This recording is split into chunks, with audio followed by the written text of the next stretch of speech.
ఓం శ్రీ గురుభ్యో నమః. శుక్లాంబరధరం విష్ణుం శశివర్ణం చతుర్భుజం ప్రసన్నవదనం ధ్యాయేత్ సర్వవిఘ్నోపశాంతయే. శాంతాకారం భుజగశయనం పద్మనాభం సురేశం విశ్వాధారం గగనసదృశం మేఘవర్ణం శుభాంగం లక్ష్మీకాంతం కమలనయనం యోగిభిర్ధ్యానగమ్యం వందే విష్ణుం భవభయహరం సర్వలోకైకనాథం. శ్రీ గురుభ్యో నమః. 34వ శ్లోకం యొక్క నామార్థం తెలుసుకునే ప్రయత్నం చేద్దామండి ఇవాళ. ఇష్టో విశిష్ట శిష్టేష్ట శిఖండీ నహుషో వృషః క్రోధః క్రోధకృత్కర్త విశ్వబాహుర్మహీధరః. ఇష్టః విశిష్టః, ఇష్టో విశిష్టః కనిపిస్తుంది కదా, అవి రెండు నామాలు. ఇష్టః విశిష్టః శిష్టేష్టః శిఖండీ నహుషః వృషః క్రోధః క్రోధకృత్ కర్త విశ్వబాహుః మహీధరః. ఇవి ఈ శ్లోకంలో మనకు కనిపించేటువంటి నామాలు. మొట్టమొదటి నామం ఇష్టః. మనకి ఇష్టము అంటే ప్రియమైనది, ప్రీతికరమైనది, నచ్చేది, ఇలాంటి అర్థాలే వస్తాయి కదండి. కాబట్టి పరమాత్ముడిని అందరికీ ఇష్టమైన వాడిగా ఆ శ్రీ విష్ణుమూర్తిని చెప్పుకోవడం జరుగుతుందన్నమాట. అందరికీ ప్రియమైన వాడు, అందరి యందు ప్రీతి కలిగిన వాడు, రెండు అర్థాలు మనం గ్రహించవచ్చు. ఎందుకు అంటే ఈ జగత్తు మొత్తానికి కారకుడైన వాడు కాబట్టి ఆ జగత్తు యొక్క ఆనందానుభూతి కూడా తానై ఉంటాడు. అందువల్ల జగత్ అంతటికీ కూడా ఇష్టమైన వాడు అని ఒక అర్థం చెబితే, ఇష్టి అంటే యజ్ఞము అని కూడా అర్థం వస్తుందటండి. మనం పుత్రకామేష్టి విన్నాం కదండి. పుత్రకామ ఇష్టి అంటే పుత్రుని కొరకు చేస్తున్నటువంటి, పుత్రుని కోరుకొని చేస్తున్నటువంటి యాగము లేదా యజ్ఞము అని అక్కడ అర్థం అన్నమాట. కాబట్టి అలా ఇష్టి అంటే యజ్ఞము కూడా అర్థం వస్తుంది. కాబట్టి యజ్ఞముల ద్వారా సమర్పించిన వాటితో తృప్తి పొంది మనల్ని కటాక్షించేవాడు. యజ్ఞయాగాదులు ఎందుకు చేస్తారు? లోకరక్షణార్థం, హితం కొరకు, విశ్వ కళ్యాణం కొరకే కదండి జరగబడేదంతా కూడా. కాబట్టి అటువంటి యజ్ఞ స్వరూపముగా ఉండి అటువంటి యజ్ఞముల ద్వారా ప్రీతి చెందితాడు. కాబట్టి ఆయనని అంటే ఇష్టి అన్నారు కాబట్టి ఇష్టిల చేత, యజ్ఞముల చేత ఆరాధించబడుతున్నవాడు లేదా యజ్ఞముల చేత, యజ్ఞముల వంటి పుణ్యకార్యముల చేత ఆనందాన్ని పొందుతున్నవాడు. ఎందుకంటే లోక సంరక్షణార్థం, లోక కళ్యాణార్థం ఒక కార్యాన్ని తలపెట్టి చేయడం అంటే అది నిస్వార్థమైనటువంటి ఒక చర్య. కాబట్టి అటువంటి నిస్వార్థముతో కూడినటువంటి కార్యక్రమాలకు గాను ఆయన కూడా చాలా ప్రీతి చెందుతాడట. అందువల్ల ఇష్టుల చేత పూజించబడుతున్నవాడు కాబట్టి ఆయనని ఇష్టి లేదా ఇష్టః అని స్వామిని సంబోధించడం జరుగుతుందట. కాబట్టి ఎటువంటి అంటే మనం ఒక కోరిక కోరి భగవంతుడిని పూజిస్తే, ఆరాధిస్తే మనం మన స్వార్థం కోసం, మన సంతోషం కోసం చేస్తున్నది. కానీ లోక కళ్యాణం కోసం చేసే చర్యలు, చేసే పూజలు, ఆరాధనలు ఏవైతే ఉన్నాయో జనహితం కోసం, అవి ఆయనకి ఇంకా కూడా ప్రీతిని కలిగిస్తాయి అనేది మనం అర్థం చేసుకోవచ్చు. తరువాత నామం అవిశిష్ట. దీన్ని విశిష్ట రెండు రకాలుగాను తెలుసుకుంటున్నారండి. ముందు ఒకలా చూసుకుందాము. అవిశిష్ట అన్నప్పుడు అన్నిటినీ సమదృష్టితో చూస్తాడు అని ముందు నుంచి చెప్పుకుంటున్నాం. ఆయన చేసిన సృష్టిలో ఉన్న ప్రతిదీ కూడా ఆయనకి ఒకేలా ఉంటుంది. చిన్న క్రిమికీటకమైన ఆయనకి మనతో పాటు సమానమే. మన దృష్టిలో అది చిన్నది, నేను పెద్దదాన్ని, లేదా మేము గొప్ప అన్న భావనలు మనకున్నాయి. కానీ భగవంతుని దృష్టిలో పిపీలికమైన మానవ మాతృడైన, మరే క్రూర మృగమైన, ఇంకేదైనా పక్షిజాతైనా, ఆయన సృష్టించిన బండరాయి అయినా సరే అన్నీ కూడా ఆయనకి ఒకటే. కాబట్టి అన్నిటినీ సమదృష్టితో చూస్తూ అలాగే వాటిని కాపాడేవాడు. అంటే ఒకరికి ఎక్కువ న్యాయం, ఒకరికి తక్కువ న్యాయం చేయడట. అందరికీ సమన్యాయం చేస్తాడు. ఆపదల్లో ఉన్నప్పుడు వీడు ఆ ఆ ఆ నిజమైన భక్తుడా కాదా ఆ అర్హతను చూస్తాడు తప్ప వీడు ధనికుడా పేదవాడా, లేకపోతే రూపురేఖల్లో ఎవరు అందంగా ఉన్నాడా, కురూపిగా ఉన్నాడా, ఇలాంటివి కాదు. ఇలాంటి తారతమ్యాలేవి ఆయన చూడడనమాట.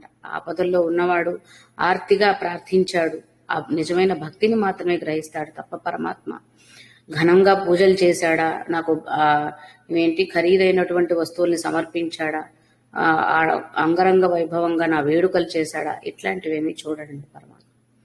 కాబట్టి అటువంటి ఏమంటారు, అసమతుల్యతలో అసమాన భావనలో లేనివాడు, అందరినీ సమముగానే రక్షించేవాడు. కాబట్టి అవిశిష్ట అంట. ఇంకొక అర్థం ఏం చెప్తున్నారు అంటే, విశిష్ట అన్నప్పుడు విశిష్టత అంటే ఏమిటి, ప్రత్యేకమైనది, విభిన్నమైనది, ఇలా ఏదైనా తీసుకున్నట్టు అర్థం తీసుకోవచ్చు. కాబట్టి అసమానమైన వాడు, దేనితోనూ తూగనివాడు, సరితూగనివాడు అన్న అర్థంలో కూడా. మరి అంతే కదా, ఆయనకి సరి సమానమైనది మళ్ళీ ఆయనే అవుతాడు తప్ప ఇంకొకటి ఏదైనా ఉంటుందా ఆయనతో సమంగా తూగేది.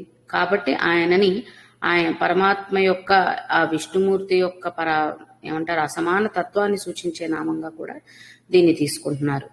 అవిశిష్ట అన్న శబ్దంతోనే వచ్చే మరొక అర్థం ఏం చెప్తున్నారు అంటే, అన్నిటి యందు ఉన్నాడు కానీ ఎవ్వరికీ కనిపించట్లేదంట. పాలల్లో చక్కెర కలుపుతాం, కలిపినప్పుడు ఆ పాలకి ఆ చక్కెర యొక్క తీపిదనం అంతా అంటేస్తుంది. కానీ పాలల్లో ఉన్న చక్కెరని తిరిగి చూడగలుగుతామా మనం? నీటిలో ఉప్పును కలుపుతాం, ఆ ఉప్పులో ఉన్నటువంటి లవణ గుణం ఏదైతే ఉందో అదంతా నీటికి పట్టేస్తుంది, నీటి రుచిని మార్చేస్తుంది. కానీ ఆ నీటిలో నుంచి ఉప్పును వేరు చేయగలమా? భగవంతుడు కూడా అలానే ఉన్నాడు సృష్టి అంతటా. సృష్టిలో ఉన్న ప్రతి కదలికకి, కవళికకి రుచి కావచ్చు, వాసన కావచ్చు, స్పర్శ కావచ్చు, మరి ఇంకేదైనా కావచ్చు, మనకి నిత్యం జరిగే నిత్య జీవితంలో మనం ప్రతిరోజు చూసేటువంటి ప్రతి పనిలోనూ పరమాత్మ నిగూఢంగా ఉన్నాడు. కనిపించినప్పుడే దేవుడు, కనిపించకపోతే దేవుడు కాదు అనుకుంటే అది అమాయకత్వం అవుతుంది. ఆయన ప్రతి చోట, ప్రతి తత్వంలో, ప్రతి భావనలో అన్నిటా ఉన్నాడు. కాబట్టి అవిశిష్ట అంటే ఎంతలా కలిసిపోయి ఉన్నాడంటే, ఆయన ఏ వస్తువులో అయినా లేదా ఏ జీవిలో అయినా ఎంతలా కలిసిపోయి ఉన్నాడంటే వారి నుంచి పరమాత్మని వేరు చేయడం అంత కష్టం. పాల నుంచి పంచదారని వేరు చేయడము, నీటి నుంచి ఉప్పుని సపరేట్ చేయడము అంటే, మనకి ఫిజికల్ ప్రాసెసెస్ కొన్ని ఉన్నాయనుకోండి, సెంట్రిఫ్యూగల్ ప్రాసెస్ అని అవి ఇవి చేసుకుంటే సపరేట్ చేయొచ్చేమో, కానీ సహజంగా మనం ఆలోచించినప్పుడు పాలల్లో కలిసిపోయిన చక్కెరని వేరు చేస్తామా, నీరులో కలిసిన ఉప్పుని వేరు చేయగలమా? ఇలాంటి చిన్న ఉదాహరణలు, పోలికలతో అర్థం చేసుకునే ప్రయత్నం చేద్దాం. అలాగే రోజు గాలి పీలుస్తున్నాం, శ్వాస లేనిదే జీవితం లేదు కదా. ఆ శ్వాసని పట్టి ఎక్కడైనా ఆపగలుగుతున్నామా, చూడగలుగుతున్నామా? అది నిత్యం మనతోనే నడుస్తుంది కదా. వాయువు అంటే గాలి నిత్యం మనతోనే ఉంది, మన ఉచ్ఛ్వాస నిశ్వాసాలు జరుపుతూనే ఉంది, కానీ ఆ గాలిని మనం చూడగలుగుతున్నామా? ప్రాణం లోపల ఉంది అని అందరికీ తెలుసు, ఆ ప్రాణం ఉన్నంత వరకే ఈ శరీరానికి అర్థం అని అందరికీ తెలుసు. మరి ఆ ప్రాణాన్ని, మనలో ఉన్న ప్రాణాన్ని మనం చూడగలుగుతున్నామా? ఎదుటి వాళ్ళ సంగతి, వేరే వాటి సంగతి పక్కన పెడితే ఎవరికి వారిలో ఉన్న ప్రాణాన్ని, ఆత్మని గ్రహించగలుగుతున్నామా? మనసు, హృదయం అని పెద్ద పెద్ద మాటలు వాడేస్తూ ఉంటాం, వాటిని చూడగలమా? బయటకు కనిపించినట్టుగా కళ్ళు, ముక్కు, చెవులు ఉన్నట్టుగా అది కనిపిస్తుందా? ఆ కనిపించలేదని లేదంటామా? లేదు కదా. మరి ప్రతిసారి వాడుతున్నాం కదా. హృదయంతో ఆలోచించాలని, హృదయ స్థానంలో పరమాత్ముడు ఉన్నాడని, గుండె గట్టిపరుచుకోవాలని, ఇలాంటివేవో చాలా చెప్పుకుంటూ ఉంటున్నాం కదా. మరి వాటన్నిటిని చూడలేకుండానే అవి ఉన్నాయని ఎలా భావిస్తున్నాం? అలాంటప్పుడు పరమాత్మ చేసిన సృష్టిలో ప్రతి చోట పరమాత్మే ఉన్నాడన్న భావనని మనం ఎందుకు స్వీకరించలేకపోతున్నాం? మనకి సంతోషం కలిగినప్పుడు మాత్రం దేవుడు ఉన్నాడు, నాకు మంచి చేశాడు అని అనుకుంటాం. ఏదన్నా బాధ కలగగానే నన్ను పట్టించుకునేవాడే కాదు, ఈయనకు అసలు జాలి దయ లేదు అని దూషించేస్తాం. మరి అది చేసినప్పుడు సంబరపడుతున్న మనమే, ఇది చేసినప్పుడు దూషించే హక్కు మనకు ఎలా ఉంది? అంటే లేదా అది చేసినప్పుడేమో భగవంతుడు నన్ను కటాక్షించాడు, నేను కోరుకున్నది ఇచ్చాడు అని ఆనందపడతాం. ఇవ్వలేదా, ఈయనకి నా మీద కనికరమే లేదనో, అసలు దేవుడు అనేవాడు లేదనో తిట్టేస్తాం. అంటే నచ్చింది ఇస్తే దేవుడు, నచ్చకపోతే మాత్రం దేవుడు లేడు, కాదు, ఇంకేవేవో వితండవాదాలన్నీ వస్తాయి. కాబట్టి అలా కాకుండా ఉన్న మనం చూస్తున్న ప్రతిదాన్ని, ఎందుకంటే భగవంతుడు కేవలం మనకు కనిపిస్తున్న ఈ ఈ ఈ మాత్రం భౌతిక ప్రపంచానికే పరిమితమైన వాడు కాదండి. ఆయన ఆయన నిర్మించిన ఏర్పాటు చేసిన సకల భువనాల్లోనూ అన్ని లోకాలలోనూ ఆయన ఏర్పాటు చేసిన ప్రతి నక్షత్ర తారాగణాలన్నిటిలోనూ ప్రతి చోట ఉన్నాడు. ఆయన అనేవాడు లేకపోతే మరి సూర్యుని యొక్క తేజస్సే మనకి నిత్యం ఒక రోజు ప్రారంభం అవ్వడానికి దోహదపడుతుంది అన్నప్పుడు ఆ సూర్య తేజస్సుని ఆయన ఆపేస్తే మనకు వెలుతురుందా? సూర్యుడు అనేవాడు ఉన్నా సూర్యునికి తేజస్సు అనే శక్తిని పరమాత్మ ఇవ్వలేకపోతే, ఇచ్చినా దాన్ని తీసివేసుకుంటే మనకి మనుగడ ఉందా? మనకి ఉదయం ఉందా? మనకి మెలకువ ఉందా? లేనే లేదు కదా.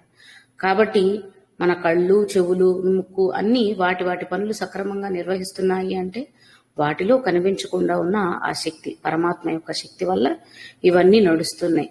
అందులో ఏ ఒక్కటి తేడా వచ్చినా మన పరిస్థితి ఎంత అస్తవ్యస్తంగా ఉంటుందో ఎన్నో అనుభవాలతో మనం చూస్తూనే ఉంటాం. జలుబు చేసిన 4 రోజులు ముక్కు సరిగ్గా శ్వాస తీసుకోలేకపోయినా, సరిగ్గా వాసనలు తీసుకోలేకపోయినా ఉక్కిరి బిక్కిరైపోయే పరిస్థితి వస్తుంది కదండి.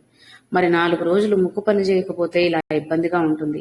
కంటిలో ఏదైనా చిన్న నలుసు పడితే ఆ కన్ను తెరవలేకపోతే కొద్దిసేపటికే చూడలేని పరిస్థితి వస్తే ఎంత కష్టంగా ఉంటుంది.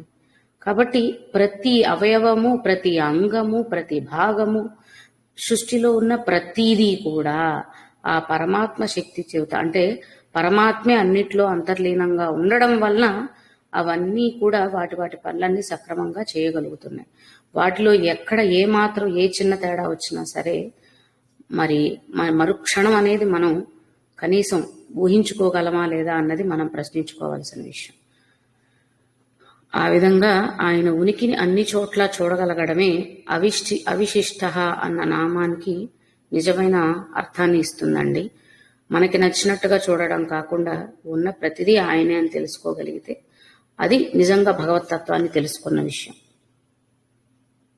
తర్వాత శిష్టేష్ట, శిష్ట ఇష్ట, శిష్టులకు ఇష్టుడైన వాడు, శిష్టులను ఇష్టపడేవాడు. 2 అర్థాలు. శిష్టులు అంటే సజ్జనులు, సత్కార్యములు చేసేవారు, సదా భగవన్నామ స్మరణలోనే ఉండేవారు, నిజమైన భగవతత్వాన్ని అర్థం చేసుకొని, ఇంకా చెప్పాలంటే ఈ బాహ్య విషయాల మీద ఉన్నటువంటి మోహము, కోరిక ఇవన్నిటినీ త్యజించిన వారు, వీళ్ళందరినీ శిష్టులు అంటారు అనుకుంటే, అటువంటి వారి యందు ప్రీతి కలిగిన వాడు, అటువంటి వారిని ఇష్టపడేవాడు అని ఒక అర్థం. అటువంటి వారి చేత నిత్యం ఆరాధింపబడేవాడు అంటే అలా మొత్తాన్ని అన్నిటినీ త్యజించి భగవంతుడే సర్వస్వ శరణాగతి అని అనుకున్న వారికి ఇంకా భగవంతుడిని ఆరాధించడం, భగవంతుడి నామం తీసుకోవడం, ఆ భగవంతుడి కోసం ఎదురు చూడడం తప్ప మరొక ఆలోచన, మరొక ఏమంటారు, మరొక వ్యామోహం లేకపోతే ఇంకొక యావ అనేది ఉండదు. నిత్యం వాళ్ళ జీవితం అంటే వాళ్ళు జీవించే ప్రతి శ్వాస కూడా భగవంతుని తత్వంలోనే మమేకమై జీవిస్తారు. కాబట్టి అటువంటి వారికి ఇష్టమైన వాడు అని అర్థం కూడా ఇక్కడ తీసుకోవచ్చు. కాబట్టి సజ్జనులుగా ఉండడం, సత్ప్రవర్తనని కలిగి ఉండడం, నిత్యము అంటే శాశ్వతమైన భగవతత్వాన్ని అర్థం చేసుకోగలిగితే అంతకు మించింది ఇంకొకటి లేదనమాట. అది ఎవరికి సాధ్యపడుతుంది అంటే సత్ప్రవర్తన కలిగిన వారికి మాత్రమే. వారే సాధు జనులుగా ఉండగలుగుతారు. కాబట్టి భవిష్యత్తులో వారికే అటువంటి జ్ఞానోదయం చిగురించే అవకాశం ఉంటుంది. తద్వారా నిత్యం భగవంతుడిని నమ్ముకొని భగవంతుడి ధ్యానంలోనే వాళ్ళు అంటే ఆ భగవంతుని నామస్మరణతోనే మోక్ష ప్రాప్తిని పొందే అవకాశం ఉంటుంది. అందువల్ల శిష్టేష్ట అంటే సాధు సజ్జనులందరికీ ఇష్టమైన వాడు, సాధు సజ్జనుల చేత కూడా ప్రేమించబడేవాడు. అంటే వారికి ఆయన ఇష్టం, అలా అటువంటి వారే ఆయనకి కూడా ఇష్టం. ఎందుకంటే ఆయన్ని తెలుసుకుని నిత్యం ఆయన్నే స్మరిస్తున్న వారి మీదే కదా ఆయనకి ప్రేమ ఉంటుంది. నేను ఇది అని ఇన్ని రకాలుగా ఆయన చెబుతున్నా మన మూఢభక్తితో, మన అజ్ఞానాంధకారంతో మనం ఇంకేవేవో పెట్టిరేగిపోయి చేసుకుంటూ ఉంటే విచ్చలవిడిగా వాటిని ఆయన ఎందుకు ఆనందిస్తాడండి? అవెందుకు ఆయన చేస్తాడు? ఇప్పుడు నేను నలుగురికి చూపించుకోవడానికైనా ఆర్భాటంగా పెద్ద పెద్ద పూజలు పెట్టి దేవుడి మీద మాత్రం శ్రద్ధ పెట్టకుండా వచ్చిన వాళ్ళతో పెట్టే ముచ్చట్లో మిగిలిన అన్య విషయాల మీద నేను శ్రద్ధ పెట్టి చేస్తే కనుక నా పూజ నా భగవంతుడు స్వీకరిస్తాడా? ఆ తల్లి స్వీకరిస్తుందా? ఎవరు స్వీకరించరు. ఎప్పుడైతే భగవంతుడి మీదే తదేక దృష్టి సారించగలిగి భగవంతుడు తప్ప మరొకటి లేదు, ఆయనే దిక్కు అని నమ్మిన పరిస్థితి వస్తుందో అటువంటి దృష్టిని మాత్రమే భగవంతుడు కూడా ఆస్వాదిస్తాడు, ఆనందిస్తాడు. అటువంటి వారిని మాత్రమే శిష్టులు అని చెప్పబడతారు. కాబట్టి మనం అర్థం చేసుకోవాల్సిన విషయం అది. భగవంతుడికి ఇష్టంగా ఉంటే చాలు. మన చుట్టూ ఉన్న భౌతిక విషయాలకి మన ఇరుగు పొరుగు వారికి నచ్చనవసరం లేదండి. ఎందుకంటే వారు వారిలో ఉన్నది కూడా భగవత్ స్వరూపమే అయినప్పటికీ అంతకు మించి భగవత్ సాక్షాత్కారం కావాలి అని అనుకున్నప్పుడు భగవంతుడికి ప్రీతికరంగా ఉండేలా నడుచుకోవాలి. కానీ మనకి నచ్చినట్టు లేదా మన పక్కన వాడు చెప్పినట్టు చేయాలని కాదు, లేదా మన పక్కన వాడిని చూసి మనం చేయాలనుకోవడం కాదు. వాడికి అది నచ్చి వాడు మనస్ఫూర్తిగా చేశాడేమో, చేయగలిగే పరిస్థితుల్లో ఉండి అతన్ని చూసో లేకపోతే ఆమెను చూసో మనం చేయదలిస్తే అది మనకి వర్తించేదో మనకు అనునయించుకోగలిగిందో కాదో తెలియదు కదా. కాబట్టి ఒకరిని చూసి మనం అనుసరించడం కాదు. ఎందుకంటే వారు నిజంగా అనుసరించగలిగిన స్థాయిలో వారి ఉన్నాయా? ప్రస్తుత కాలంలో సోషల్ మీడియా రావడం వల్ల కావచ్చు, ఇంకేమైనా కావచ్చు, చాలా మంది స్వామీజీలు అయిపోతున్నారు, చాలా మంది మాతాజీలు అయిపోతున్నారు. ప్రతి ఒక్కరికి వారికి తోచినట్టుగా ఏవేవో పేర్లు పెట్టేసి ఏవేవో రూపాలు తీసుకొచ్చేసి వారికి నచ్చినట్టుగా ఏవో పూజలు చేసేసి వారిని మాత్రమే ఆ భగవంతుడు కరుణిస్తున్నట్టు, వారికి మాత్రమే భగవంతుడు వరాలించేస్తున్నట్టు, అంటే వారు అంత గొప్పవారు, వారి జన్మ అంత గొప్పదని వారికి వారే చూపించుకుంటూ ఫేమ్ అయిపోతున్నారు.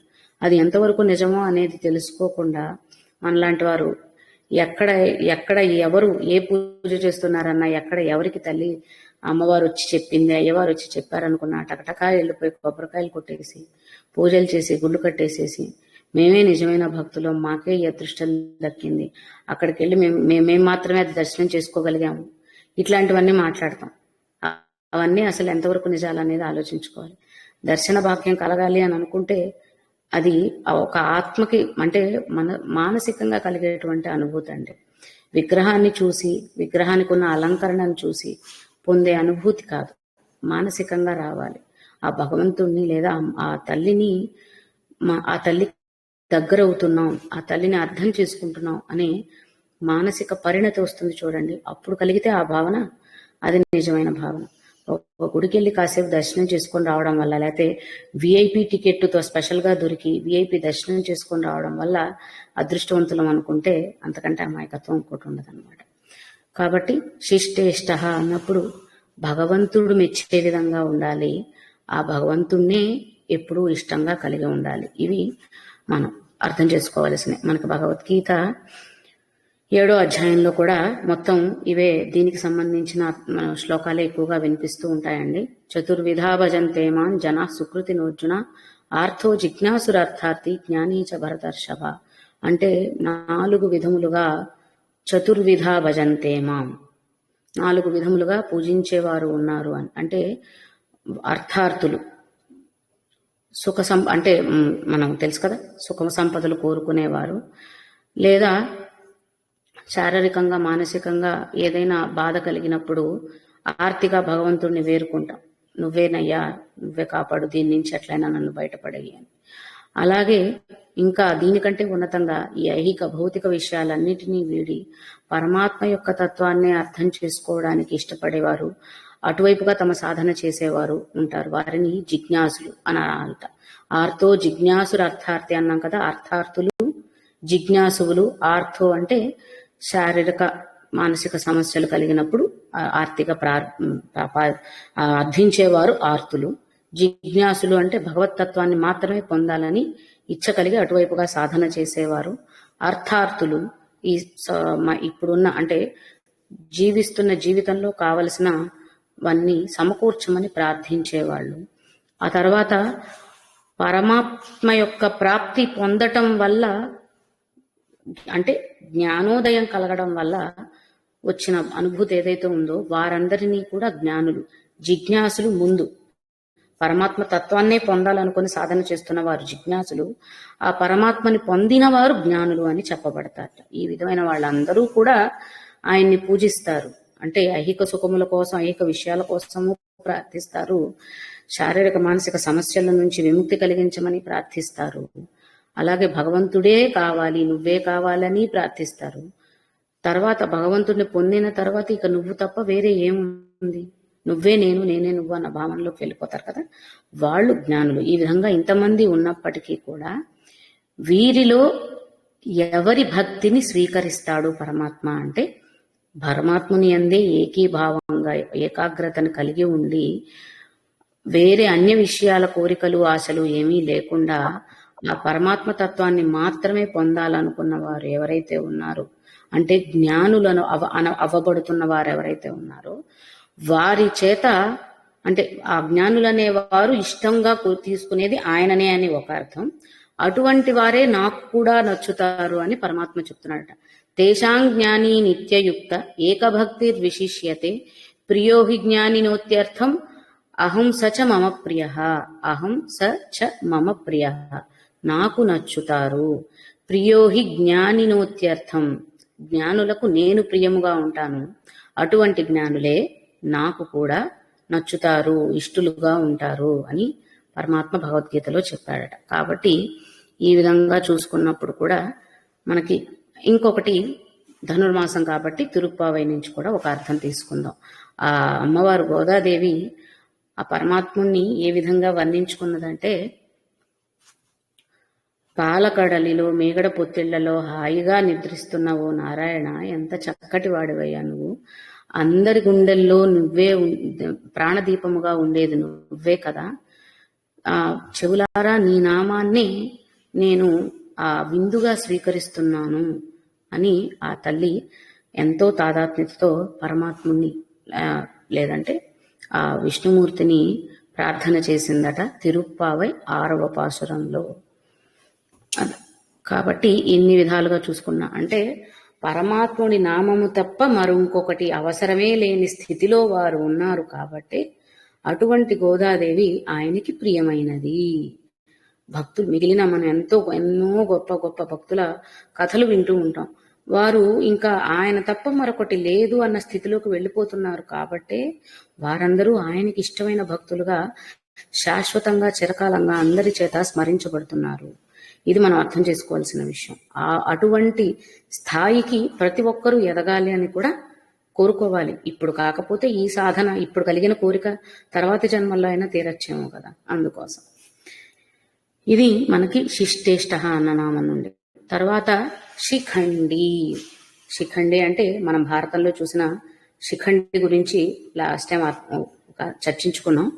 అసలుగా శిఖండి అంటే వచ్చే అర్థం ఒకటి, శిఖ అంటే అన్నిటికంటే అగ్రభాగము అని కదండి అర్థం.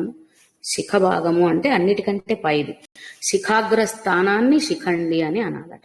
కాబట్టి అన్నిటికంటే అగ్రస్థానములో పూజించబడేవాడు, ఆరాధించబడే వాడు కాబట్టి శిఖండి అట.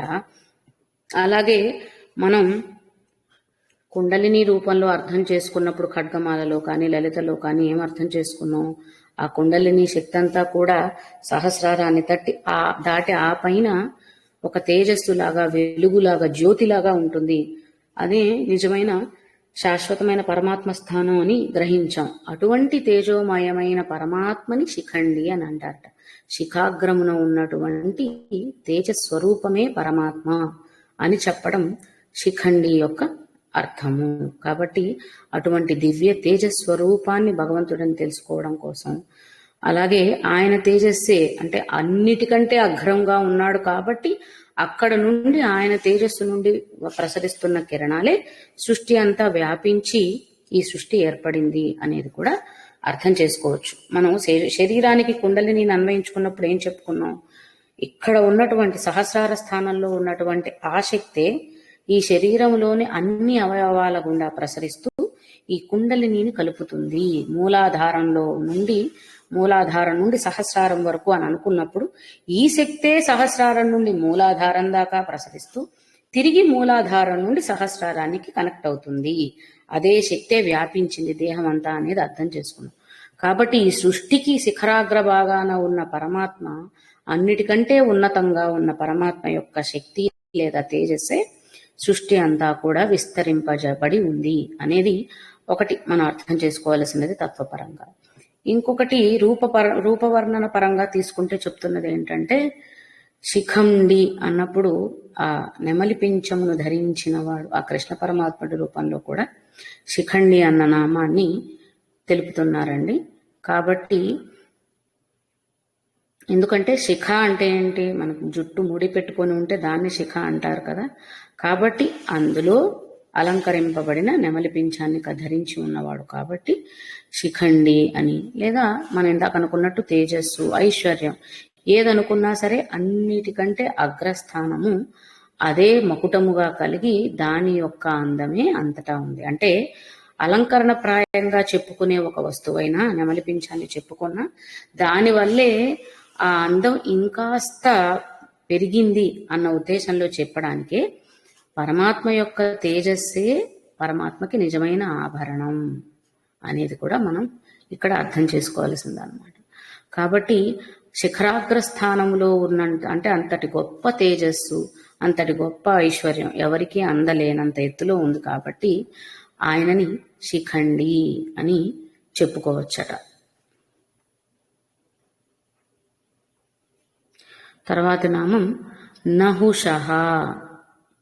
నహుషః అంటే, నహుష అంటే బంధనం అటండి. కాబట్టి ఆయనని నహుషః అని ఎందుకు చెప్తున్నారు అంటే, జీవులందరినీ కూడా తన బంధనంలో బంధించేవాడు కాబట్టి పరమాత్మని నహుషః అని చెప్తున్నారు. మరి ఇందాకే చెప్పుకున్నాం దివ్య తేజస్సు సృష్టి అంతా వ్యాపించి ఉంది అని. మరి ఆ తేజస్సే సృష్టి స్థితి లయలన్నిటికీ కారణంగా ఉంది.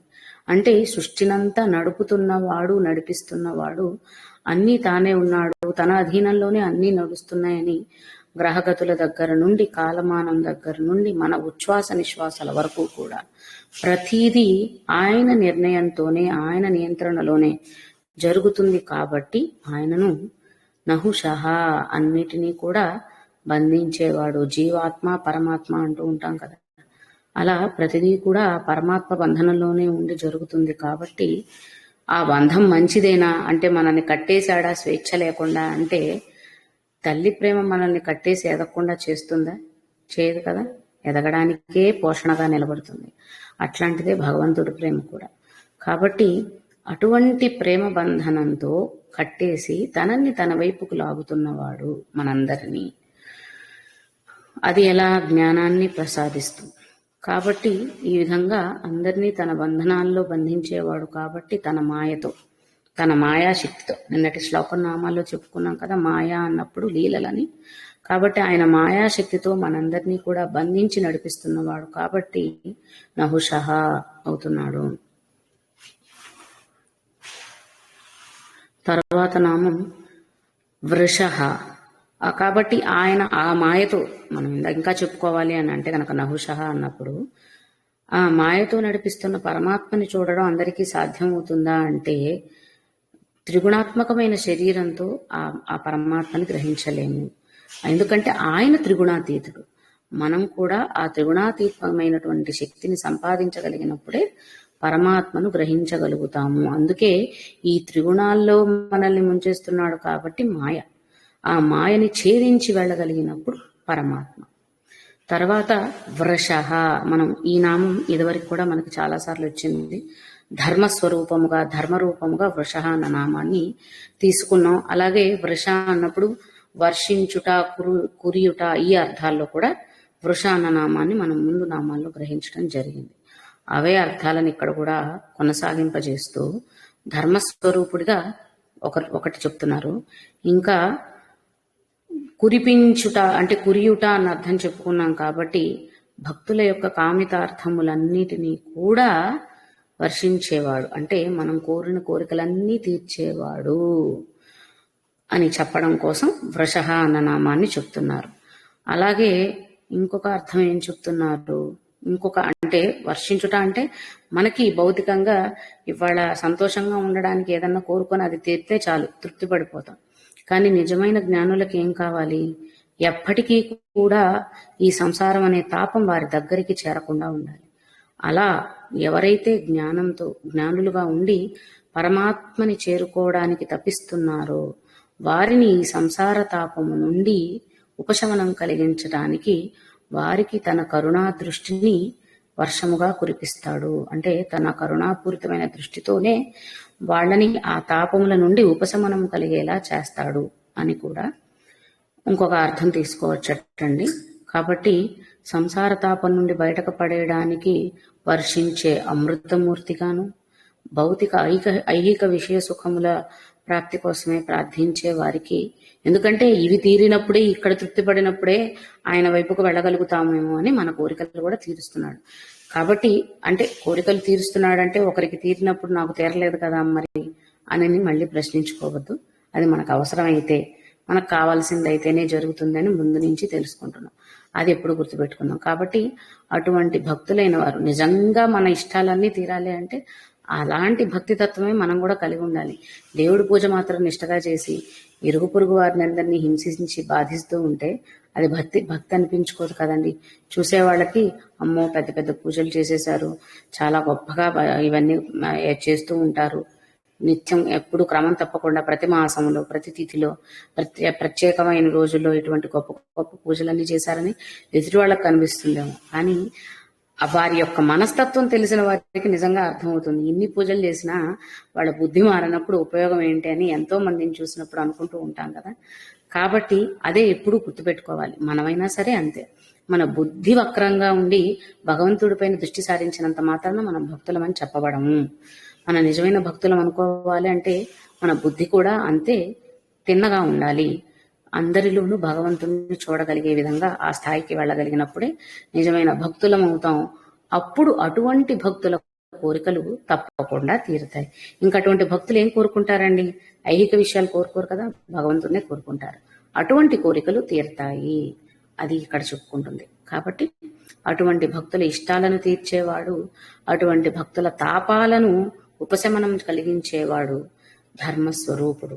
ఇది ముఖ్యం. ఇది గుర్తుపెట్టుకొని మిగిలినవి అంటే ధర్మబద్ధమైన జీవన విధానంలో ఉన్న వారికి ధర్మబద్ధమైన కోరికలు మాత్రమే తీరతాయి. అధర్మబద్ధంగా ఇంకొకరికి హాని కలిగించే విధంగా ఉన్న కోరికలు నీకు నచ్చినప్పటికీ, నీకు మంచి చేస్తాయని నువ్వు భావించినప్పటికీ కూడా ఇతరులకి నష్టం కలిగిస్తుంది. కాబట్టి అది తీరదు, జరగదు. ఇది కూడా మనం గుర్తుపెట్టుకోవాల్సిన విషయం అన్నమాట.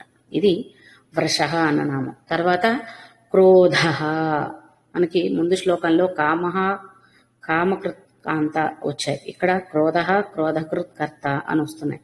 క్రోధ అంటే క్రోధమును హరించేవాడు, హతమార్చేవాడు అని ఒక అర్థం తీసుకున్నాం అనుకోండి. మనకి ముందు శ్లోకాల్లో వటపత్రశాయి అనుకున్నాం, అంతకు ముందు ఇంకొక రూపంలో అర్థం చేసుకున్నాం కదండి. ఇప్పుడు ఇక్కడ క్రోధ అన్న నామం దగ్గర నుండి పరశురామ అవతారాన్ని గ్రహించవచ్చట. ఎందుకంటే క్రోధం అన్న అర్థం చెప్పుకుంటున్నాం కాబట్టి. అంటే పరశురాముడు కూడా అంతే క్రోధముతో, తనకు వచ్చిన క్రోధముతోనే అంతమందిని క్షత్రియులని సంహరించేశాడు కాబట్టి, తర్వాత మళ్ళీ ఉపశమించాడు కాబట్టి క్రోధ అన్నప్పుడు క్రోధమును హరింపచేసేవాడు అంటే త్యజించేవాడు అని అర్థం వస్తుందట. ఇంకొక అర్థం సాధు సజ్జనులైన వారు ఎవరైతే ఉన్నారో వారి యొక్క క్రోధాన్ని కూడా హరింపచేసేవాడట. ఎందుకంటే మనిషికి కోపం, మనకి చక్కటి తెలుగు పద్యం, తన కోపమే తనకి శత్రువు, తన శాంతమే తనకు రక్ష. ఆ చిన్న వాక్యాన్ని మనం గ్రహించగలిగితే చాలు. మనం కోపంలో తీసుకునే నిర్ణయాలు కావచ్చు, చేసే పనులు కావచ్చు, మనకి చేటు కలిగిస్తాయి. కాబట్టి అటువంటి కోపాన్ని సాధు సజ్జనులు ఎవరికైతే అలాంటి కోపం అనే ఒక గుణం ఉంటుందో దాన్ని ఆయనే తుడిచిపెట్టేస్తాడట. ఎందుకంటే అటువంటి అవకరం కూడా ఉండకూడదు. ఎటువంటి లోపం లేకుండా స్వచ్ఛంగా తన బిడ్డ తన దగ్గరికి చేరాలి అని అనుకుంటాడు. కాబట్టి అన్ని మరకలని తుడిచేస్తాడట. అలా చెప్పుకునే దానిలో ఇందులో ఒకటి అన్నమాట. సాధువులు, సత్ప్రవర్తన కలిగిన వారు, సజ్జనులు, సదాలోచన చేసేవారు, శిష్టుడుగా ఉండడానికి ఇష్టపడేవారు, వీరి అందరి యొక్క కోపాన్ని తానే తుడిచివేసి నశింపజేసి తనని చూసేలా చేస్తాడట. కాబట్టి క్రోధమును అలాగే మనం ఇందాక చెప్పుకున్నట్టుగా పరశురామ అవతారంలో కనుక ఎలా అయితే ఆయన దండయాత్రలు చేసి క్షత్రియులందరినీ హతమార్చి కొన్ని తరాలు ఇక క్షత్రియ వంశం అనేది కనిపించకుండా చేసేంత కోపావేశాలను కలిగి తరువాత కశ్యప మహర్షి యొక్క ప్రార్థనతో శాంతింపబడ్డాడటండి. కాబట్టి ఆ విధంగా అంటే ఏమనాలి, అక్కడ దుష్టులని నశింపచేయడానికి, క్రోధము అనేది ఒక చెడు భావం, చెడు లక్షణ, చెడు వ్యక్తిత్వం అని అనుకుంటే దానిని నశింపచేస్తాడు, అది ఉన్నవారిని హరింపచేస్తాడు. ఎందుకంటే వారి వల్ల మిగిలిన వారికి నష్టం వాటిల్లుతుంది కాబట్టి. అలా దుష్ట సంహారం చేయవలసి వస్తే ఆయన ఎంతటికైనా ఏ అవతారంలో అయినా వస్తాడు అనేది తెలుసుకుంటున్నట్టే ఇక్కడ కూడా అహంకారము క్రోధముతో విర్రవీగుతున్నటువంటి క్షత్రియులందరినీ సంహరించడానికి పరశురామ అవతారంలో వచ్చి వారందరినీ సంహరించిన తర్వాతే ఆ క్రోధం, మరి అది క్రోధం మంచిది కాదు కదా, సంహరించడం కోసం కావలసిన దుస్వభావంగా దాన్ని గ్రహించి సంహారం చేసిన తర్వాత దాన్ని వదిలేశాడటండి. కాబట్టి అంటే ఏమనాలి, దుర్మార్గులని నశింపచేయడానికి కావలసినప్పుడు అట్లాంటి గుణాలని కూడా తీసుకుంటాడు, స్వీకరిస్తాడు. ఎందుకంటే మొన్ననే ఒక చోట చదివాను కాదు, చరిత్రలో ఉన్నదే మనకు అందరికీ పూర్తిగా తెలియంది. మొఘలులందరూ మన దేశం మీదకు వచ్చి మన దేశాన్ని అటాక్ చేసి 200-300 ఏళ్ళు మన దేశాన్ని పూర్తిగా ఆక్రమించి పాలించారు. దాదాపు 400 ఏళ్ళు అనుకుంటా అనేది మనకు తెలిసిన విషయం. వీరు మన దేశంలోకి రాగలిగిన మార్గం ఇప్పటి ఆఫ్ఘనిస్తాన్ ప్రాంతం నుండి జరిగిందట. ఎందుకు అంటే అప్పట్లో అంటే మొఘలులు ప్రవేశిస్తున్న సమయంలో ఆ ప్రాంతం అంతా కూడా బౌద్ధ మతం ఎక్కువగా నడుస్తూ ఉండేదట. బౌద్ధులు అహింసావాదులు కాబట్టి బౌద్ధ మతంలో ఉన్న వారి మీదకి దాడి చేయడానికి వచ్చినటువంటి మొఘలులని అడ్డుకోలేక ఆపలేకపోయారు. కాబట్టి వారు చాలా సులువుగా వారి ద్వారా అంటే ఆ మార్గం ద్వారా భారతదేశంలో కూడా ప్రవేశించి ఎన్నో అరాచకాలు సృష్టించి చరిత్ర చెప్తుంది. కాబట్టి కొన్ని వందల ఏళ్ళు చాలా చక్కగా పరిపాలించుకోగలిగారు అన్నమాట. అంటే పూర్తిగా మనల్ని మన సంపదలను కావచ్చు అన్నిటినీ ఆస్వాదించగలిగారు. వారి యొక్క వాసనలు మన మీద జరిగేలా చేశారు. మొఘలులు ఎన్ని దేవాలయాలని నాశనం చేశారో మనందరికీ తెలుసు. ఎన్ని కట్టడాలని మనకు అందకుండా చేశారో. నలంద విశ్వవిద్యాలయం లాంటి గొప్ప విద్యాలయాన్ని ఎలా అగ్నికి ఆహుతి చేసేశారో ఇటువంటి చర్యలన్నీ చూస్తూనే ఉన్నాం. అంటే ఒక చోట ఒక అహింసావాదం అనే ఒక చిన్న లక్షణం వారిని ఇంత విధ్వంసానికి చేసే విధంగా, ఇన్నేళ్లు పాలించే విధంగా తీసుకుంది. అంటే తర్వాత ఎంతమంది పోరాడినా గెలవలేకపోయారా, వాళ్ళని పంపలేకపోయారా అనేది తర్వాత చరిత్రలో చూసుకుంటే మొట్టమొదట బీజం ఎక్కడ పడింది అంటే అవసరమైన చోట అహింస, హింస 2 పదాలు ఉన్నాయండి మనకి. అది ఎక్కడ అవసరమో దాన్ని అక్కడ వాడవలసినదే. అన్ని చోట్ల అహింసావాదం పనికిరాదు అని చెప్పడానికి ఇది ఒక ఉదాహరణగా, అంటే మనకి గుణపాఠం, మన పూర్వీకులలో జరిగిన చరిత్ర నుండి మనం తెలుసుకోవాల్సిన గుణపాఠం. ఒకరిని హింసించకూడదు, ఒకరిని బాధించకూడదు అనేదే మన ధర్మం మనకి చెప్తుంది. ఎప్పుడూ ఆ సత్ప్రవర్తన కలిగి ఉండాలని మనం ఇక్కడంతా కూడా తెలుసుకుంటున్నాం. కానీ ఇటువంటి దుష్టులని శిక్షించవలసి వస్తే, అడ్డుకోవలసి వస్తే ప్రతి ఒక్కళ్ళు పరశురాముడి అవతారం ఎత్తవలసిందే. అది కూడా భగవంతుడే చెప్తున్నాడు అని మనం గ్రహించాలి. అక్కడ కూడా అదే ఎలా వీళ్ళని ఎలా మనం హింసించగలం, ఎలా పోనీలే పాపం అని జాలి తలిచామనుకోండి, తర్వాత మన గొంతు మీద కత్తి పెడితే మన మీద ఎవరు జాలి పడరు. ఎందుకంటే మనం వాళ్ళ మీద జాలి తలిచాం, అది మన తప్పు. మన మీద జాలి పడమని ఇంకొకరిని అడిగే హక్కు మనకి లేదు. మనల్ని మనమే కాపాడుకోవాలి, మన దేశాన్ని మన నేలని మనమే కాపాడుకోవాలి. కాబట్టి ఆ విధంగా అవసరమైనప్పుడు క్రోధ అందరూ పరశురాములు అవ్వాలి. తర్వాత మళ్ళీ ఆ క్రోధాన్ని సాంత్వనపరుచుకొని శాంతమూర్తిగానే ఉండాలి. భగవద్ లక్షణాలు కావాలి అని అనుకున్నప్పుడు ఈ విధంగా మనకి ఇప్పుడు భగవంతుడు కష్టం వచ్చినప్పుడు, ఆపద వచ్చినప్పుడు ఆదుకోవడానికి ఇన్ని అవతారాలు ఎత్తాడు అంటే ఆ అవతారాలు ఎత్తినప్పుడు ప్రత్యేకంగా ఉన్నాడా అండి? మనతో పాటుగా మనలో ఒకడిగానే వచ్చాడు కదా. ఏ రూపం ఎత్తినా, ఏ అవతారం ఎత్తినా ప్రత్యేకంగా లేడు కదా. ఆ ధైర్య సాహసాలు లేదా అప్పటి పరిస్థితుల్లో పట్టి రావాల్సిన గుణగణాలు ప్రత్యేకంగా ఉన్నాయి. ఇవి మనం గ్రహించవలసినది. భగవంతుడు అంటే ప్రత్యేకంగా ఉంటాడని అనుకోవాల్సిన అవసరం లేదు. ప్రతి అవసరమైన ప్రాంతంలో ఆ చోట్లో ఏదో ఒక రూపంలో కనిపిస్తాడు. కాబట్టి అది కూడా సర్వసాధారణమైన మానవుడుగానే కనిపిస్తూ వచ్చాడు అన్ని చోట్ల కూడా. ఆయన భగవంతుడిని తర్వాత అర్థమైంది. ఉన్నన్నాళ్ళు ఆయన ఉన్న స్వభావాలు, గుణగణాలు చెప్పుకుంటూ శక్తి సామర్థ్యాలు, పరాక్రమాలు చెప్పుకున్నామే తప్ప భగవత్ స్వరూపంగా గ్రహించగలిగామా? ఉత్తర ఆయన యొక్క భగవత్ స్వరూపం అర్థమైంది. ఎందుకంటే అందరికీ ఇది సాధ్యపడదు, ఇటువంటి లక్షణాలు ఉన్నవాడు సాక్షాత్తు దైవమే అవుతాడు తప్ప సామాన్య మానవుడు కాబోడు అనే ఎరుక తరువాత వచ్చింది. కాబట్టి ఇది మనం ఇక్కడ అర్థం చేసుకోవాల్సింది. కాబట్టి అంటే అనవసరంగా ఒకరి మీద కోపం చూపించి ఒకరి మీద అక్కర్లేనంత ఈర్ష్యాసూయలు పెంచుకొని కొంతమంది ఉంటారు.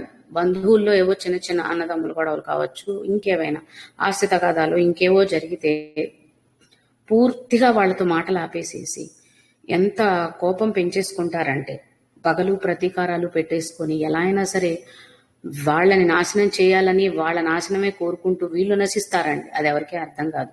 ఒకరి నాశనం కోరుకుంటే ముందు నాశనం జరిగేది మనకే, మానసికంగా శారీరకంగా. తర్వాత వారికి అది జరిగిందా లేదా, వారు నాశనం అయ్యారా లేదా అని పక్కన పెట్టేస్తే, ఇప్పుడు మనం నిజంగా తప్పు చేస్తే లేదా వారు తప్పు చేస్తే భగవంతుడు అనేవాడు ఉన్నాడని నమ్మినప్పుడు ఆ భగవంతుడే చూసుకుంటాడు. మనం ఎవరం వాళ్ళని శిక్షించడానికి?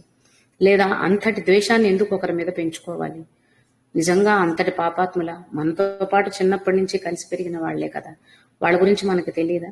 వాళ్ళ మీద అంత ద్వేషం పగలు ప్రతీకారాలు పెంచుకొని శాశ్వతంగా వాళ్ళతో మాటలు మానేసి, మా నాన్నగారు చిన్నప్పుడు ఎప్పుడు ఒక్క మాట చెప్తూ ఉండారండి, ఈ జన్మకే ఈ బంధాలు, ఈ రక్త సంబంధాలు, వచ్చే జన్మలో ఎవరెవరికి ఏమవుతారో తెలీదు, ముందు జన్మలో ఈ బంధం ఉందో లేదో కూడా తెలీదు.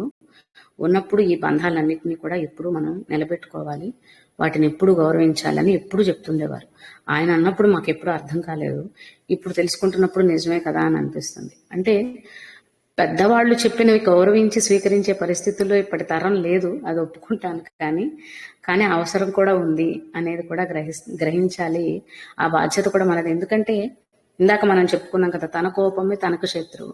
చిన్నప్పటి నుంచి పాఠముల్లో భాగంగా చెప్పేసిన ఒక వాక్యం భగవద్వాక్యంగా ఇక్కడ ఎందుకు తెలుసుకుంటున్నామండి అంటే, చాలా సులభంగా మన ధర్మంలో, మన ధర్మం అంటే మన నిత్య జీవన విధానంలో భాగంగానే మనం జీవించే ప్రతి క్షణాన్ని కూడా భగవతత్వానికి అనుగుణంగా ఉండేలాగా తీర్చిదిద్దేటువంటి సూక్తులు, నినాదాలు, మాటలు మన పెద్దవాళ్ళు మనకి నేర్పించారు. ప్రత్యేకంగా దీనికోసం కష్టపడి శరీరాన్ని శుష్కింప చేసుకుని ఏవేవో పెద్ద పెద్ద, అంటే అందరికీ సాధ్యపడదు కాబట్టి చేయగలిగిన వాళ్ళు తప్పకుండా అటువంటి కఠోర దీక్షలు చేసి భగవత్ సాక్షాత్కారం పొందుతారు. కానీ మనలాంటి సామాన్యులు కూడా ఇటువంటి విషయాలని గ్రహించి వాటిని జీవితంలో అన్వయించుకొని అలాంటి జీవన విధానాన్ని సాగిస్తే కూడా పరమాత్మ సాక్షాత్కారం వారికి ఉంటుంది అని చెప్పడమే కదండి. చిన్నప్పుడు వేమన శతకాలు నేర్పించిన, సుమతి శతకాలు నేర్పించిన, వీటన్నిటిలో ఉన్నది ఇదే జీవిత సత్యం కదా, ఇంకా మళ్ళీ కొత్తగా లేదు కదా. అవన్నీ ఇప్పుడు మానేసాం, అందుకే జీవితము లేదు, సత్యాలు లేవు, ఇంకేమీ లేవు. ఇవాళ ఏదన్నా నచ్చకపోతే రేపు వాణ్ణి చంపేస్తాం, లేదా రేపు నాకు ఉండడం ఇష్టం లేకపోతే మనమే ఆత్మహత్యలు చేసేసుకుంటాం. అంతే తప్ప జీవితం విలువ తెలియదు, జీవితాన్ని గౌరవించడం చేత కాదు. ఒకరిని చంపే హక్కు మనకి లేదు, మనకి మనం చంపుకునే హక్కు లేదు. ఆయన ఇచ్చిన ఈ శరీరం ఆయన చెప్పిన నాళ్ళు నడవాల్సిందే. ఆ చిన్న విషయాన్ని కూడా మర్చిపోతున్నాం. ఇటువంటి శతకాలన్నిటినీ దూరం చేసుకోవడం వల్ల, జీవిత పాఠాలు నేర్పలేకపోవటం వల్ల మనిషిలో ఓర్పు, సహనం, ఆ ఆలోచన చేసే విచక్షణ ఇవన్నీ పూర్తిగా దూరం అవుతున్నాయి. కార్పొరేట్ ఎడ్యుకేషన్ సిస్టంలో లక్షలు కట్టి స్కూళ్లకు పంపించి, లేదా యూనివర్సిటీలకి, ఇతర దేశాలకు కూడా చదువులకి అప్పుల పాలైనా పర్వాలేదు, ఇతర దేశాల్లో చదువుకొని ధనవంతులు అవ్వాలి. ఆ ధనం ఏం నేర్పిస్తుందండి వాళ్ళకి? ధనం కావాలి, రోజు గడవాలంటే మరి కావాల్సిందే కదా. నిత్యావసరాలన్నీ తీరాలంటే డబ్బులు ఎవరికైనా కావాల్సిందే, కాదని నేను చెప్పను. వాటితో పాటు మరి ఇవి కూడా కావాలి కదా. ఇవెందుకు మనం నేర్పించట్లేదు? అంత డబ్బు సంపాదించి దాన్ని దాచిపెట్టడం చేతకాకు, సరైన విధానంలో వాడుకోవడం చేతకాకు, చివరికి వ్యర్థం చేసుకుంటుంటే, జీవితాన్ని నాశనం చేసుకుంటుంటే దాని ఉపయోగం ఏమిటి ఇంకా చెప్పండి? ఎంతో మందిని చూస్తున్నాం, ఫారెన్ లో చదువుకోవడానికి వెళ్ళొచ్చు కూడా. మొన్ననే ఒక కథ చదివాను, అబ్బాయి యూకేలో చదువుకున్నాడంట, ప్రేమించిన అమ్మాయి మోసం చేసిందని ఆత్మహత్య చేసుకున్నాడట. అంత దూర దేశం వెళ్ళి అంత కష్టపడి చదువుకొని ఏం నేర్చుకున్నట్టు? తన జీవితం కంటే ముఖ్యమా? అది బాధ కలిగించవచ్చు, మోసం చేశారు కాబట్టి. తన జీవితాన్ని ఆపేసుకునే విధమైన, అంటే ప్రాణాన్ని తీసేసుకునే అంత ఇదైతే కాదు కదండి. ఆ ప్రాణం విలువ కాదు కదా అది. మరి ఇలాంటి జీవిత విలువలు నేర్పనప్పుడు ఎంత కష్టపడి చదివించినా, ఎన్ని లక్షలు పెట్టి చదివించి ఎక్కడెక్కడికో పంపించినా ఉపయోగం ఏముంది? ఆ ప్రాణం నిలబడిద్దో లేదో తెలియదే. ఇంత కష్టపడి చేసిన తర్వాత ఇవి నేర్పించాలి అన్న యోచన మాత్రం ఎవ్వరికీ కలగట్లేదు. అది మన దురదృష్టం. దానివల్లే యువత అంతా కూడా పాడైపోతుంది. యువత అంటే యువతే దేశానికి పునాదులు. వాళ్ళ ద్వారానే దేశ అభివృద్ధి ఉంది. దేశం అభివృద్ధి కావాలి. పక్క దేశాలతో పోల్చుకొని మన దేశం వెనకపడిందని మనమే అంటాము. పక్క దేశంలాగా మన వాళ్ళు ఉండట్లేదని మనమే పోల్చి తిడుతూ ఉంటాము. ఆ దేశాభివృద్ధికి కావాల్సిన చిన్నది మన వంతు బాధ్యత ఏంటి అంటే మన ఇంట్లో ఉన్న మన పిల్లలకి సరైన జీవన విధానాన్ని ఇవ్వడం. అది మనం చేయం. అది చేయకుండా దేశాన్ని అది ప్రభుత్వమే మార్చాలి చేయాలి అంటే దేశంలో ఇంతమంది జనాభాలో ప్రభుత్వ నాయకులకు మాత్రమే బాధ్యత ఉందా? ఇన్ని కోట్ల జనాభాకి ఆ 10 మంది 100 మంది నాయకులు మాత్రమే బాధ్యత వహించాలంటే ఎంతవరకు న్యాయం? ఇది అంటే మనిషి తనని తాను నిలుపుకోవడానికి కూడా సామాజిక సేవ, సంఘ సేవ కూడా భగవత్ సేవతో సమానం అని ఎందుకంటారు అంటే ఆ సంఘమే మనల్ని నిలబెడుతుంది. ఆ సంఘంలోనే మనం నివసిస్తున్నాం, నిత్య జీవితం చేస్తున్నాం. అటువంటి సంఘాన్ని సరిగ్గా కాపాడుకోలేనప్పుడు మనల్ని మనం కోల్పోయినట్టే కదా. అదే మన ఆధ్యాత్మికతను కూడా మన ధార్మికతను కూడా సూచిస్తుంది అని నాకు అనిపిస్తుంది. కాబట్టి రెండు వైపులా ఉండాలి మనిషి.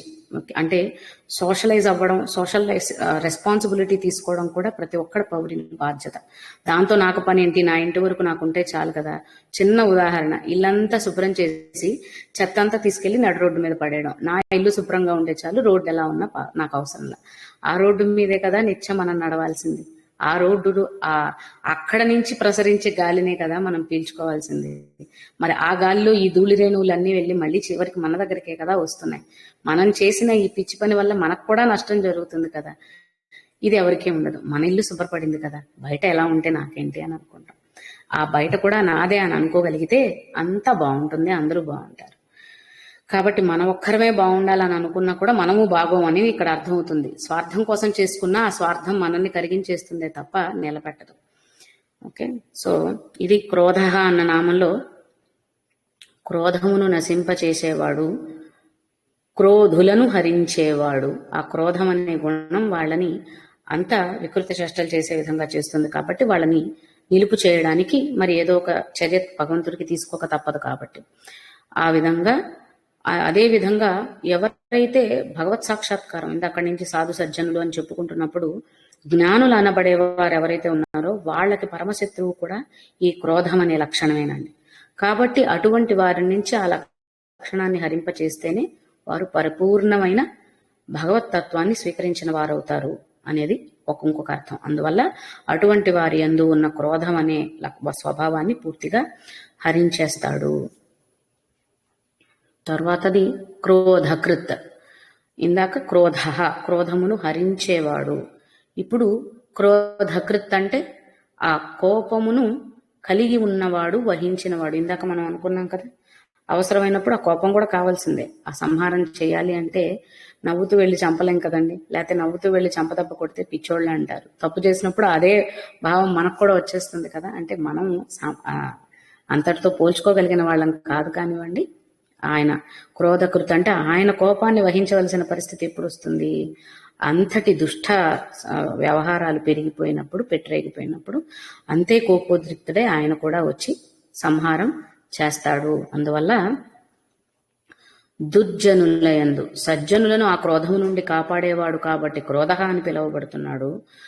దుర్జనులయందు అంతటి కోపం ప్రజ్వరిల్లడానికి కూడా కారణం, ఎందుకంటే అక్కడి నుంచి వారి నాశనం జరగాలి కాబట్టి. కాబట్టి అంటే అది ఎంతగా పెట్టేకిపోతుందో దానికి కూడా కారణం ఆయనే అయినప్పటికీ దాన్ని మనం నియంత్రించుకోలేకపోతే అది మనల్ని నాశనం చేస్తుంది అనేది మనం గుర్తుపెట్టుకోవాలి. కర్త అంటే ఇంకొకటి క్రోధకృత్ కర్త అనేది ఒకటే నామంగా కూడా పరిగణించి చెప్తున్నారటండి. అందులో ఏమిటి అంటే ఎవరైతే దుర్జనులు అంటే కోపాన్ని, క్రోధాన్ని ఎక్కువగా కలిగిన వారు సజ్జనులకు అపకారం చేస్తున్నారో వారి పట్ల కోపాన్ని కలిగి ఉండేవాడు అని చెప్పడం కోసం క్రోధకృత్ కర్త. కర్త అంటే ఆ కోపాన్ని ప్రదర్శించే చర్య అన్నమాట.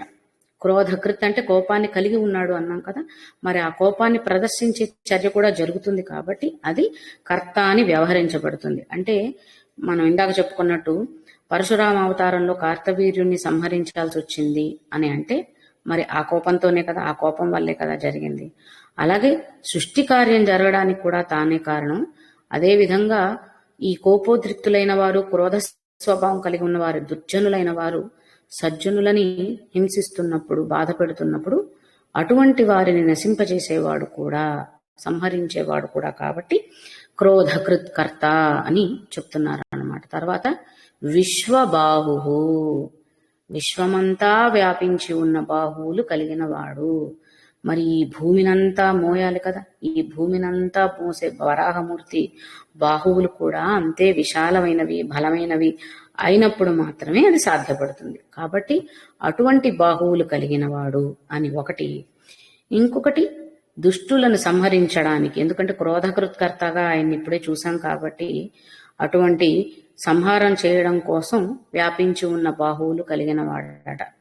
విశ్వరూపంలో ఏమంటారు, అభయహస్తంగాను, అంటే అభయమూర్తిగాను, అభయాలిచ్చి ఆ కోరిన కోరికలు తీర్చేవాడుగాను ఉన్నాడు, సంహారం చేసే సంహారకర్తగాను ఉన్నాడు. అంటే అర్థం దుష్టులను సంహరించటానికి కూడా అటువంటి భయంకర రూపాన్ని దాల్చి విశాలమైనటువంటి ఆ బాహువులతో వారి సంహారం చేస్తాడు. కాబట్టి ఆయనని విశ్వబాహు, మనం చెప్పుకున్న 11వ అధ్యాయంలో అనంత బాహు ధరవక్త్ర నేత్రం, అనంతమైన బాహువులు కలిగిన వాడు అని. అనంత అన్నప్పుడు లెక్కలేనన్ని. ఎందుకు అంటే మరి సృష్టినంతా కాపాడుకోవాలి కాబట్టి మనలాగా ఒక చెయ్యి 2 చేతులతో అయిపోదు కదండి, లేదా మనలాగా 2 భుజాలతో ఉంటే సరిపోదు ఈ చిన్న పాటి శరీరంతో. ఆయన విశ్వాన్నంతా వ్యాపించి ఉన్న శక్తి, విశ్వాన్నంతా మోస్తున్నవాడు కాబట్టి అంతటి బలిష్టమైన, దృఢమైన, వ్యాపించి ఉన్నటువంటి బాహువులు కలిగి ఉండాలి. అందువల్ల విశ్వబాహు. అదేవిధంగా ఆ బాహువులు అంటే చేతుల గురించి కాబట్టి మనం నిత్యం చేసే మన పనులకి మన చేతులు ఎంత ఆధారము. సృష్టి, స్థితి, లయ అనబడేటువంటి కార్యములు భగవంతుడి చేత చేయబడడానికి అవసరమైన బాహువులు కలిగిన వాడుగా కూడా విశ్వబాహు అని పరమాత్మని చెప్పుకోవచ్చట. తర్వాతది మహీధర. ఇప్పుడు చెప్పుకున్నాం కదా, మహి అంటే భూమి అనుకుంటే ధరించి ఉన్నవాడు, అంటే అటువంటి విశ్వబాహువులతో ధరించి ఉన్నవాడు కాబట్టి ఇక మనకు భయం లేదు.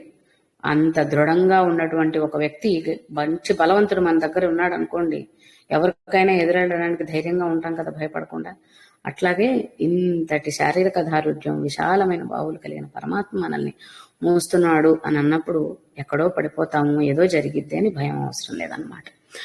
అదేవిధంగా క్రోధకృత్కర్త దగ్గర నుంచి గ్రహించినట్లయితే ఎవరైతే ఇట్లాంటి దుర్జనులు, దుష్టులు ఉన్నారో క్రోధకృత్కర్తగా ఉండి వారిని సంహరిస్తూ భూమి యొక్క భారాన్ని తగ్గించి ఆ భూమిని ధరించేవాడు కూడా మహీధరుడు అని చెప్పుకోబడతాడట. అందువల్ల అంటే భూమి భారం తగ్గిస్తే భూమి కూడా తేలిక పడుతుంది కదా, ఈ పాప భారాన్ని ఆ మాత్రం ఎన్నాడు భరిస్తుంది చెప్పండి. కాబట్టి అటువంటి పాపాత్ములను సంహరించి ఆ భారాన్ని భూమి నుండి తగ్గించి అలా భూమిని ధరించి ఉన్నవాడు, అంటే పాపులందరినీ నశింపచేసిన తర్వాత మిగిలిన పుణ్యాత్ములని ఉద్ధరిస్తున్నవాడు, తనే వాళ్ళని మోస్తున్నవాడు అని చెప్పే అర్థం అన్నమాట. అదేవిధంగా మహి అంటే పూజ అనే అర్థం కూడా వస్తుందటండి. కాబట్టి మనము చేస్తున్న, భక్తులైన వారు చేస్తున్న పూజలను స్వీకరిస్తున్నవాడు అన్న అర్థం కూడా మహీధరహాలో చెప్పుకోవచ్చట. ముందు నామాలకు అన్వయించుకుంటూ చెప్పుకోవాలి అని అనుకుంటే క్రోధగా ఉన్న పరమాత్మ క్రోధకృత్కర్తగా మారి దుష్ట సంహారం చేస్తూ శిష్టులని కాపాడుతూ అటువంటి పాప సంహారం ద్వారా, అంటే అటువంటి పాపుల సంహారం చేయడం కోసం విశ్వబాహువుడుగా ఉండి అటువంటి పాపుల భారాన్ని భూమికి తగ్గించి ఆ భూమిని ధరిస్తున్నవాడు, భరిస్తున్నవాడుగా మహీధర అన్న నామంలో మనం తెలుసుకోవచ్చట. ఇది ఈ శ్లోకం యొక్క నామార్థాలు.